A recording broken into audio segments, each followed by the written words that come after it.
हर हर महादेव मित्रों, आज हम आपको भगवान शंकर की बड़ी ही अद्भुत कहानी सुनाने जा रहे हैं।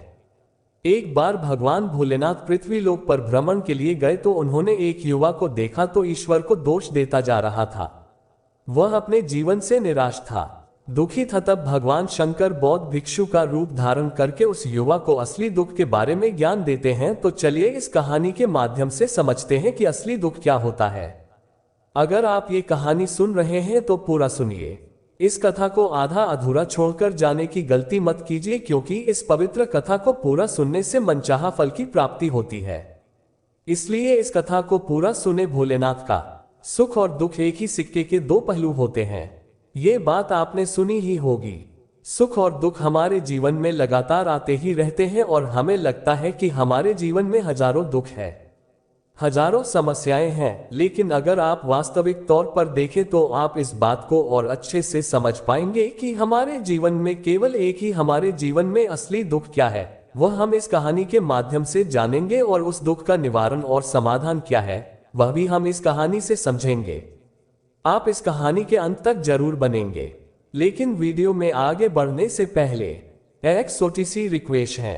अगर आपने ये चैनल अभी तक सब्सक्राइब नहीं किया है तो सबसे पहले सब्सक्राइब कर ले, ताकि सनातन धर्म से जुड़ी सारी जानकारियां आप तक सबसे पहले पहुंच सके। कमेंट्स बॉक्स में प्यार भरा राधे राधे लिखकर आपकी हाजिरी अवश्य दें। चलिए वीडियो करते हैं स्टार्ट। एक गांव में एक व्यक्ति रहता था। उसका नाम सोनू था। वह बड़ा आलसी था और अपने जीवन से बहुत निराश था। उसका कारण यह था कि उसने अब तक अपने जीवन में कुछ भी हासिल नहीं किया था। वह कुछ काम भी नहीं करता था। उसके घर वाले भी इस बात से बहुत परेशान रहते थे। वे चाहते थे कि वह बाहर जाकर कुछ अच्छा काम करे, कोई अच्छी नौकरी कर ले, लेकिन वह किसी की एक नहीं सुनता था।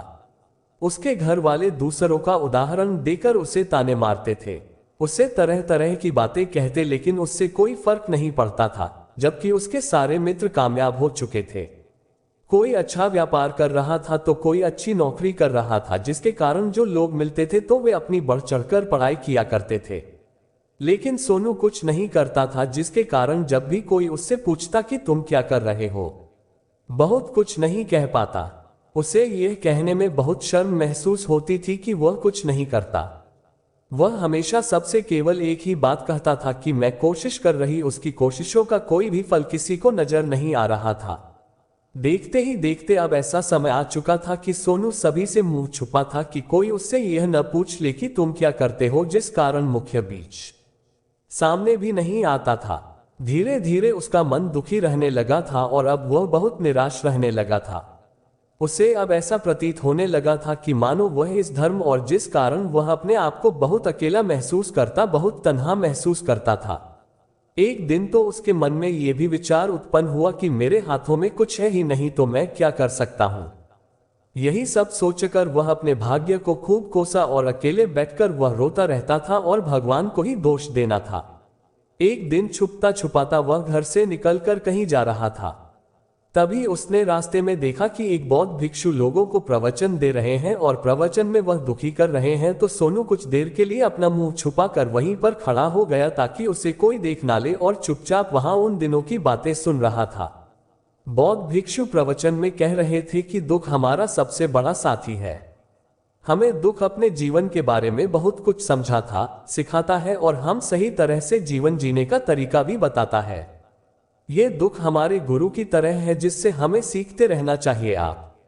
बल्कि आप दिन दिन और कमजोर होते जाएंगे, निराश होते जाएंगे। सोनू छुप छुप कर उन बौद्ध भिक्षु की यह सारी बातें सुन रहा था। जैसे ही प्रवचन खत्म हुआ, वह उन बौद्ध भिक्षु के पास पहुंचा। उन्हें प्रणाम करके, अभी आप कुछ देर पहले दुख को गुरु आप कह रहे थे कि दुखों से हमें सीखना चाहिए, हमें उन्हें अपना गुरु बनाना चाहिए। लेकिन मैं तो अपने दुखों से परेशान हूं, अपने जीवन से परेशान हूं। मैंने अब तक जो दुख झेला है, मुझे तो कभी ऐसा प्रतीत नहीं हुआ कि मेरे दुख मुझे कुछ सिखा रहे हैं। बल्कि मुझे तो हमेशा यही लगता है कि मुझे पीड़ा दे रहे हैं, तकलीफ दे रहे हैं, और दुख की पीड़ा बहुत भयंकर होती है। ऐसा लगता है कि अब इसके बाद मेरा जीवन समाप्त हो जाएगा, इसके बाद हमें कुछ नहीं मिलने वाला। और यहां तक कि मुझे तो मेरे दुख के सामने मृत्यु भी कम लगती है। जब लोग ताने मारते हैं, जब लोग ये कहते हैं कि तुम क्या कर रहे हो, तब मन को बहुत ठेस पहुंचती है और मैं उनसे कुछ नहीं कह पाता। सोनू की यह सारी बातें सुनकर वह बौद्ध भिक्षुक सोनू से कहते हैं, बेटा तुम्हें क्या दुख है और तुम दुख के बारे में ऐसी बातें क्यों कर। उन्होंने अपने ऊपर बीती हुई सारी बातें उन बौद्ध भिक्षु को बता दी और कहने लगा कि हे महात्मा, क्या आपके पास मेरे दुख का कोई समाधान है। सोनू की यह बात सुनकर वह बौद्ध भिक्षु मुस्कुराने लगे और सोनू से कहते हैं, बेटा जब तुम्हारे जीवन में कोई असली दुख आए तब तुम मेरे पास आना, समाधान तो अवश्य बताऊंगा। फुल बौद्ध भिक्षु की यह बात सुनकर सोनू थोड़ा सा अचरज में पड़ गया। उसे यह समझ नहीं आ रहा था कि क्या उसने अब तक जो दुख झेला है वह असली दुख नहीं है। उसमें जो अब तक पीड़ा सही है, जो ताने रहे हैं, जो तकलीफ से उठाए हैं, क्या वह असली दुख नहीं है। आगे वह मन ही मन अपने आप से कहता है कि जब मुझे मेरे अपने नहीं समझ पाए तो ये बौद्ध भिक्षु मुझे क्या समझेंगे। कितना सोचकर वह वहां से चला गया। सोनू सभी लोगों के ताने सुन सुनकर बहुत थक चुका था। वह बहुत निराश हो चुका था, जिसके कारण उसने निर्णय लिया कि वह अब कुछ करके दिखाएगा। इसलिए अपने पिता से थोड़ा सा रुपया लिया और उस रुपया से उसने एक व्यापार शुरू किया। उसके पिता बहुत खुश थे कि कम से कम मेरा बेटा कुछ करने का प्रयास कर रहा है, लेकिन उससे व्यापार में कोई सफलता नहीं मिल रही थी, जिसके कारण वह बहुत ही निराश हो चुका था। उसे यह समझ नहीं आ रहा था कि वह क्या करे, किस तरह से अपने व्यापार को आगे बढ़ाए।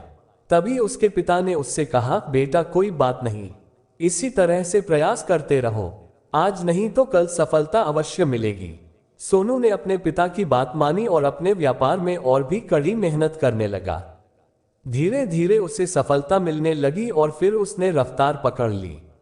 देखते ही देखते के अंदर को एक बहुत बड़ा व्यापारी बन गया। अब उसके पास धन दौलत की कोई कमी नहीं थी।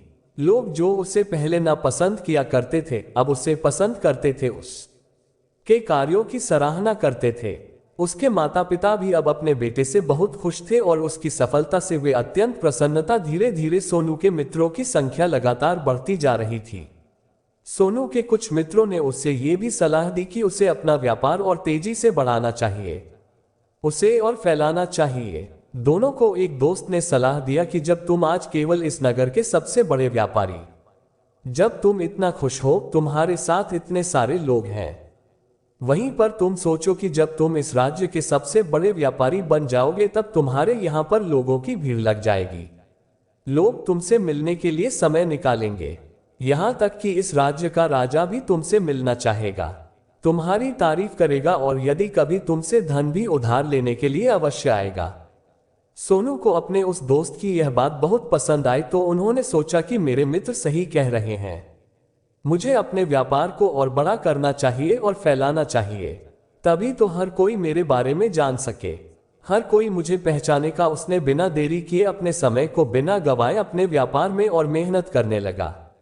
लेकिन अब की बार उसके मन में अरे नहीं था, जिसके कारण उसने कुछ अनुचित कदम उठाए ताकि उसका व्यापार जल्दी से जल्दी और बड़ा हो जाए। उसने कई लोगों से अधिक मात्रा में धन उधार ले लिया, जिससे उसके ऊपर हो चुका था, और कितना ही नहीं, कोई यहां पर भी नहीं रुका। उसने अधिक से अधिक मुनाफा कमाने के चक्कर में अपने माल की गुणवत्ता को भी खराब कर दिया था।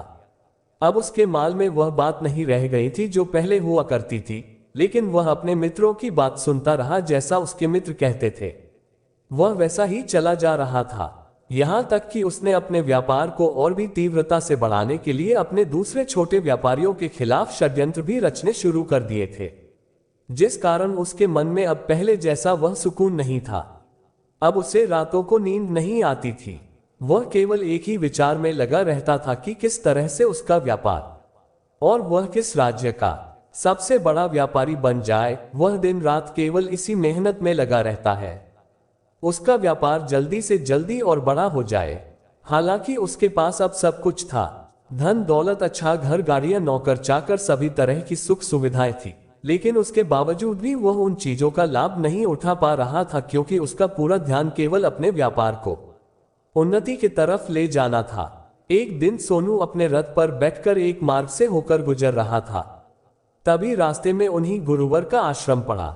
ये देखकर वह उन बौद्ध भिक्षु के पास गया और महात्मा, आपने कहा था कि जब मेरे जीवन में कोई असली दुख है तब मैं आपके पास आऊं, तो इस कारण मैं आपके यहाँ पर आज मैं बहुत दुखी हूँ। मैं रातों को सो नहीं पाता। मेरे पास सब कुछ होते हुए भी मैं उनका लुत्फ नहीं उठा पा रहा। उसने अपनी सारी बातें ही एक एक करके बौद्ध भिक्षु को बता दी।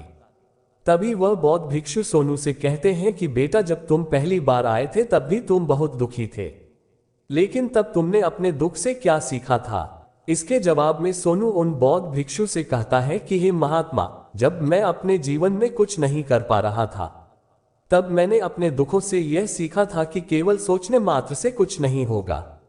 उसके लिए हमें कुछ करना भी पड़ेगा और केवल कोई कर्म करना ही हमें सफल नहीं बनाता। कर्म को उसके अंजाम तक पहुंचाना हमें सफल बनाता है। फिर चाहे रास्ता कैसा भी हो, फिर चाहे परिस्थितियां कैसी भी क्यों ना हो, फिर चाहे कितनी ही बाधाएं आपके रास्ते में क्यों ना आ जाए, चाहे ऐसा क्यों ना लगने लगे कि अब आपके जीवन में कुछ नहीं बचा और आप कुछ नहीं कर सकते, तब भी हौसला बनाए रखें, उम्मीद ना छोड़ें और अपने कार्य पर डटे रहें। ये सोचकर कि जब तक मैं अपने कार्य को सफल नहीं कर लेता, जब तक मैं अपने लक्ष्य तक पहुंच नहीं जाता, तब तक मैं इस कार्य को करता रहूंगा। मैं इस कार्य में अवश्य सफल होकर ही रहूंगा, जबकि बाकी लोग केवल सफल लोगों को महत्व देते हैं, उनके कर्मों को नहीं। सोनू की यह सारी बातें सुनकर वह बौद्ध भिक्षु मुस्कुराने लगे और सोनू से कह दो, जब तुम्हारे जीवन में असली दुख आए तब तुम मेरे पास आना, मैं तुम्हारी समस्या का समाधान अवश्य करूंगा। इतना कहकर वह बौद्ध भिक्षु वहां से उठकर चले गए। सोनू एक बार फिर से उनकी यह बातें सुनकर आश्चर्यचकित रह गया। उसे अब यह समझ नहीं आ रहा था कि उसने जो दुख देखा है, उसने जो तकलीफ अब तक रहा है, क्या वह असली दुख नहीं है? उसके मन में अब एक सवाल उत्पन्न होने लगा कि असली दुख क्या है और की पहचान क्या है? मुझे कैसे पता चलेगा कि इस समय में मैं असली दुख में हूं या नहीं? लेकिन उसमें भी उसे कुछ नहीं कहा। जब वह ये सब सोच ही रहा था कि तभी वह बौद्ध भिक्षु सोनू के पास एक बड़ा सा घड़ा लेकर पहुंच जाते हैं। उस घड़ी सोने के घड़े को देते हुए वह बौद्ध भिक्षु सोनू से कहते हैं, बेटा, तुम इसे उस पेड़ के नीचे दबा दो, क्योंकि यह मेरे किसी काम का नहीं है। जब मुझे इसकी जरूरत पड़ेगी तब मैं वहां से खोद कर से निकाल लूंगा, लेकिन अभी के लिए इसे वहां पर मिट्टी के नीचे दबा दो। सोनू ने उस बौद्ध भिक्षु की बात मान और बढ़ा उस पेड़ के नीचे जाकर मिट्टी में दबा दी। कितना करके वह गुरुवर को प्रणाम कर वहां से वापस अपने घर की ओर लौट जाता है। धीरे धीरे समय के साथ साथ सोनू व्यापार में और भी ज्यादा उन्नति कर चुका था, लेकिन माल की गुणवत्ता अच्छी न होने के कारण अब उसके व्यापार में घाटा होने लगी। धीरे धीरे ऐसा समय आया कि उसका व्यापार पूरी तरह से चौपट हो गया। अब कुछ नहीं बचा था, बल्कि उसने क्यों कर दे दिए थे, रुक कर दी, अब उसे चुकाने थे। लेकिन वह तो ये सोचकर निश्चिंत था कि उसने जो कुछ भी कर दे लिए है वह कर दे। उसने अपने मित्रों से लिए हैं, जिसके कारण वह उन्हें लौटाने में थोड़ी देर अवश्य कर सकता है। वह तो ये सोच ही रहा था कि उसके मित्र बुरे समय पर उसका साथ देंगे, लेकिन सबसे पहले उसके मित्र ही उसे अपना कर्ज वापस लौटाने की मांग करने लगे। तब सोनू को एहसास हुआ कि कोई भी अपना नहीं है। उसने अपने मित्रों से उस कर्ज को लौटाने के लिए थोड़ी सी मोहलत मांगी, लेकिन सोनू के किसी भी मित्र कर्ज लौटाने के लिए मोहलत नहीं दी, बल्कि वे लोग उसे जान से मारने की धमकी देने लगे। अपने मित्रों के मुंह से ये सब सुनकर सोनू बहुत ही आश्चर्यचकित रह गया। कुछ सोच रहा था, सब कुछ उल्टा पड़ गया। जिस व्यापार के चलते उसके इतने मित्र बने थे, इतने शुभचिंतक बने थे, बेस्ट अब उससे दूर जाने लगे हैं। हर कोई उससे पीछा छुड़ाना चाह, कोई भी उसका साथ नहीं देना चाहता था। धीरे धीरे उसकी सारी संपत्ति नीलाम हो गई। अब उसके पास कुछ नहीं बचा था। वह सड़क पर आ चुका था।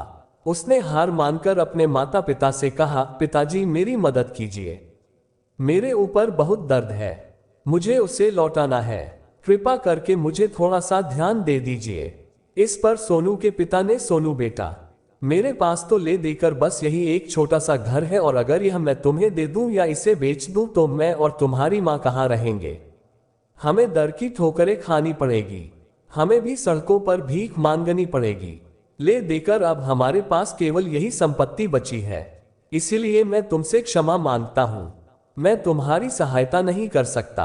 अपने माता पिता के मुख से ये सुनकर सोनू चुपचाप वहां से चला गया और मन ही मन सोच रहा था कि आप मेरे पास कुछ नहीं बचा। जो था वह तो सब लूट बर्बाद हो गया। अब मैं जीकर क्या करूंगा। अब मेरे पास केवल एक ही रास्ता है जिससे मैं अपने करतारों से अपना पीछा छुड़ा सकता हूं। यह सोचता हुआ वह एक ऊंची पहाड़ी की ओर पहुंचा।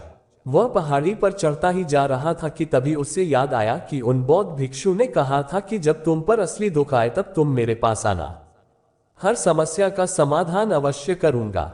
ये सोचकर सोनू के मन में एक बार फिर उम्मीद की वह लहर दौड़ पड़ी। सोनू तुरंत दौड़ता हुआ उन बौद्ध भिक्षु के पास गुरुजी प्रणाम करके अपने ऊपर बीती हुई हर एक बात उन्हें बता दिया और कहने लगा, यह महात्मा आपने कहा था कि जब मेरे ऊपर असली दुख आएगा तब आप उस खाना बच्चे करेंगे। अब वह समय आ गया है। तभी वह बौद्ध भिक्षु सोनू की इस बात को सुनकर मुस्कुराने लगे और कहते हैं, बेटा कहाँ है असली दुख। जब तुम्हारे जीवन में असली दुख आएगा तो मैं उसका समाधान अवश्य करूंगा। बौद्ध भिक्षु के मुख से ये सुनकर सोनू के सब्र का बांध टूट गया और सोनू ने उन बौद्ध भिक्षु से कहा, हे महात्मा आखिर असली दुख क्या होता है। क्या मैंने आज तक जो भी दुख मिला है, जो भी तकलीफ आज तक मैंने सही है, क्या वह दुख नहीं है। क्या इसे दुख नहीं कह सकते। तभी वह बौद्ध बेटा पहले तो मुझे ये बताओ कि तुमने अपने दुख से क्या सीखा। इसका जवाब देते हुए सोनू उन बौद्ध भिक्षु से कहता है, यह महात्मा मैंने तो यही सीखा कि जो लोग तुम्हारी तरक्की में तुम्हारे साथ रहते हैं, तुम्हारे साथ जुड़ते लोग तुम्हें अवश्य धोखा देंगे, क्योंकि ऐसे लोग बुरे समय पर तुम्हारा साथ नहीं देने वाले बल्कि तुम्हारा फायदा उठाने का ही वह प्रयास। इसलिए ऐसे लोगों पर भरोसा ना करें, बल्कि जो लोग तुम्हारे असफलता के समय पर, तुम्हारे बुरे समय पर तुम्हारे साथ खड़े हैं, वही तुम्हारे असली मित्र हैं और वही तुम्हारे साथ रहते हैं। और ऐसे लोग तुम्हें बहुत कम मिलते हैं। जिन्हें भी ऐसे लोग मिलते हैं उन्हें हमेशा उनकी कद्र करनी चाहिए। आगे सोनू उन बौद्ध भिक्षु से कहता है, जब तुम कोई कार्य कर रहे हो तो उसे पूरी ईमानदारी से करो, धैर्य रखो, लालच ना करो और अपने लक्ष्य तक पहुंचने के लिए किसी से भी कोई षड्यंत्र ना रखे, क्योंकि ऐसा करने से तुम्हारे साथ ही बुरा होगा और तुम ही हमेशा नुकसान में रहोगे। सोने की यह सारी बातें सुनकर बौद्ध भिक्षु उस पेड़ के पास पहुंचे। उन्होंने गड्ढा खोदा और बगड़ा निकालकर उसे सोनू के हाथ में थमा दिया, जो सोने के सिक्के भरे हुए थे। बागड़ा सोनू के हाथ में थमाते हुए उन बौद्ध भिक्षु ने कहा, लो इसे पकड़ो और जब तुम्हारे जीवन में असली दुख आए तब तुम मेरे पास आना, मैं उसका समाधान अवश्य करूंगा। सोनू अब भी बड़ी अचरज में था।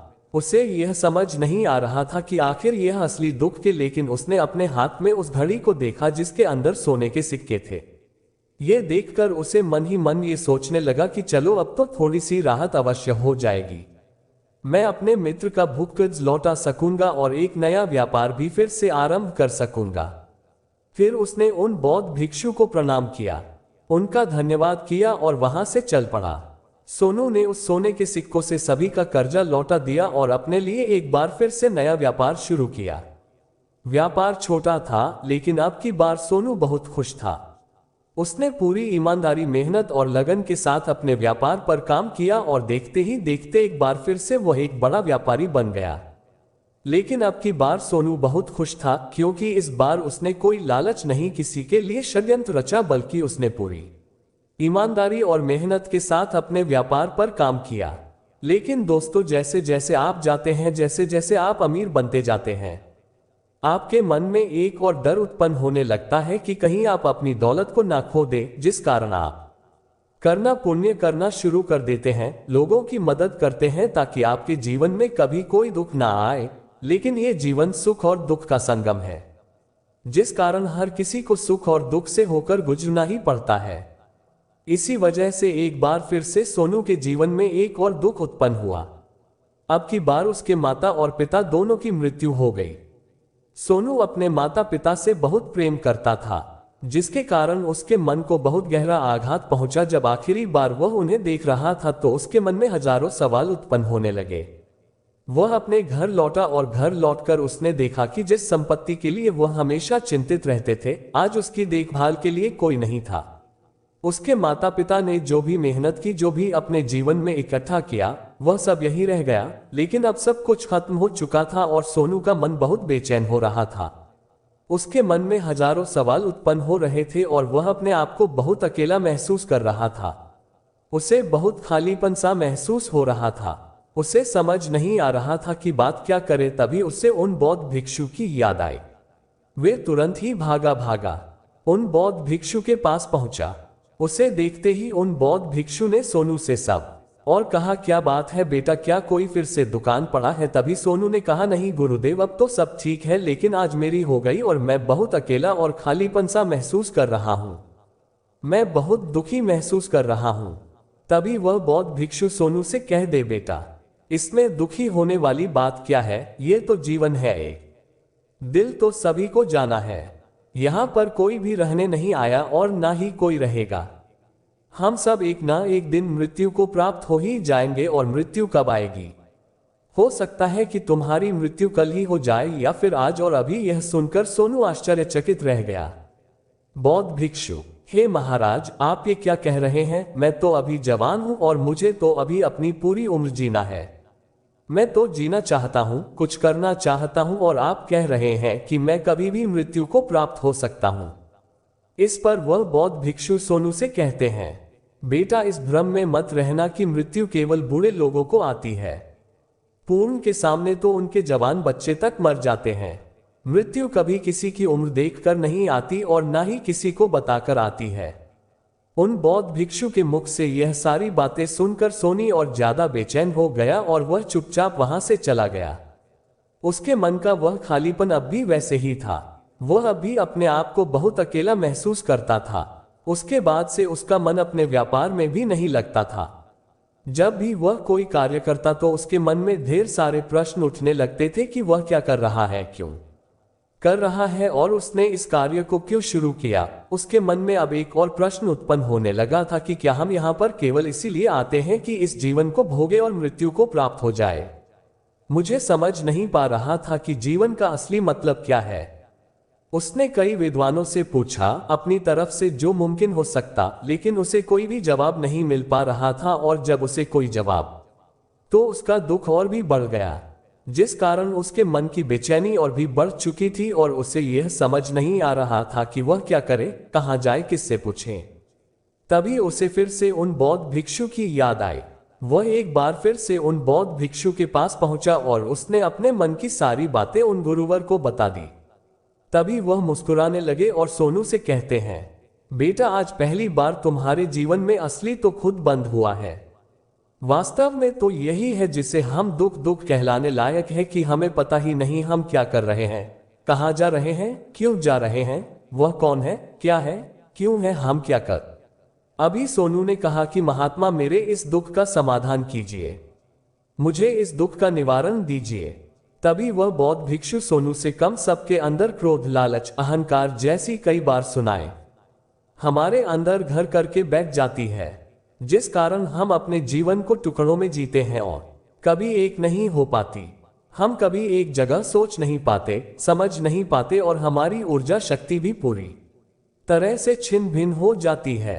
आजकल के दौर में हमारे पास तो इतना भी समय नहीं है कि हम एक पल निकाल करके एक पल के लिए अपने आप को देख सकें, अपने आप को समझ सके, जीवन का सही अर्थ समझ सके।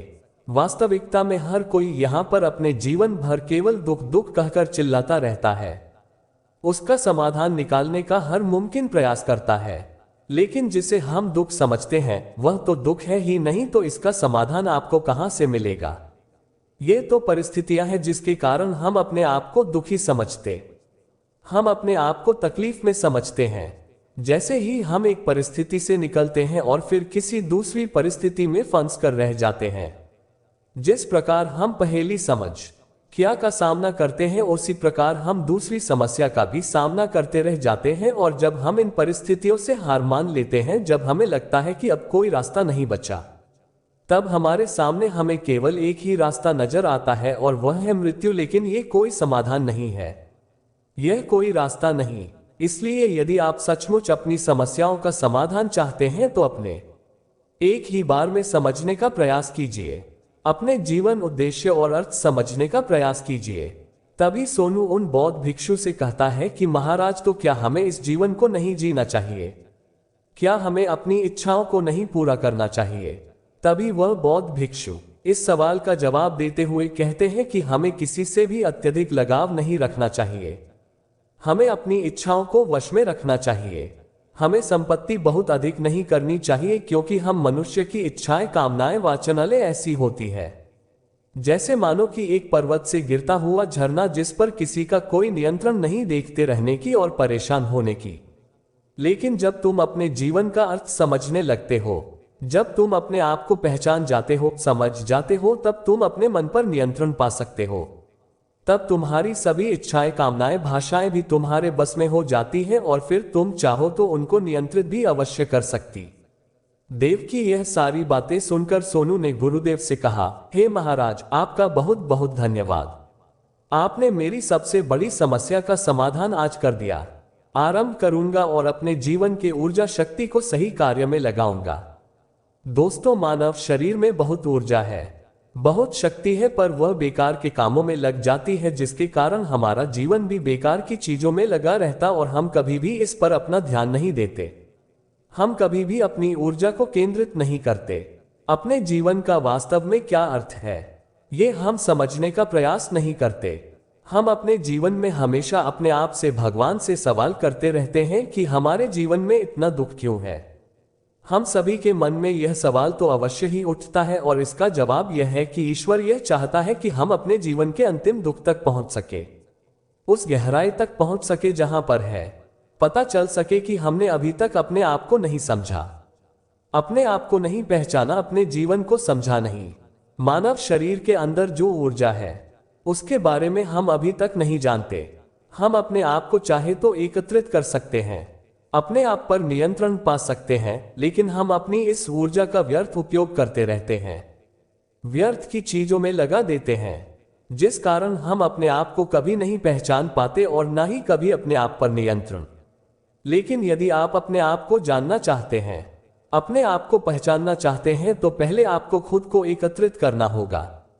अर्थात ध्यान लगाम लगाने से ही आप अपने दुखों की, समस्याओं का समाधान निकाल सकते हैं और तभी आप अपने आप को पहचान सकते हैं, जान सकते हैं और अपने जीवन के हर दुखों का समाधान भी कर सकते हैं। उम्मीद है आप सभी को यह वीडियो अच्छी लगी होगी। गरुड़ पुराण कथा, रामायण, गीता और महाभारत की ऐसी कई रोचक कहानियां हैं जो हम आपको बताते रहेंगे। हमसे जुड़े रहने के लिए हमारे चैनल को सब्सक्राइब कीजिए। आपका बहुत बहुत धन्यवाद।